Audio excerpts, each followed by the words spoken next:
ఈ రాజు మొన్న ఈ మధ్యన ఆకస్మిక పర్యటన భారతదేశానికి, మళ్ళీ ఇప్పుడు యువరాజు మళ్ళీ ఆకస్మిక పర్యటన, పదే పదే భారతదేశానికి వస్తున్నారు దుబాయ్ వాళ్ళు. ఎందుకు?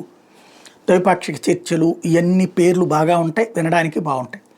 ప్రధానమైనటువంటి అంశం ఒకటే, భారతదేశం ఇప్పుడు ఈ క్యారిడార్కి సంబంధించి అంటే అమెరికా ఒక కొత్త కాన్సెప్ట్ తెర మీదకి తీసుకొస్తుంది. కొత్త రహదారికి సంబంధించి సూయజ్ కెనాల్కి సంబంధించినటువంటి కాన్సెప్ట్, గాజాని ఆక్రమించుకుని చేసేటటువంటి వ్యవహారం.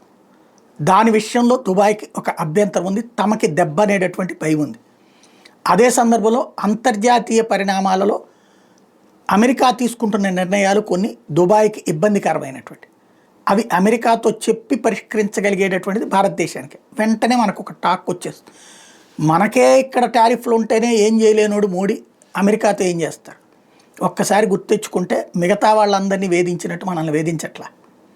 స్ట్రాటజిక్గా నడుస్తున్నటువంటి పరిస్థితి, ఎక్కడ వెయ్యాలో ఎక్కడ తగ్గాలో జాగ్రత్తగా ఉన్నట్టు.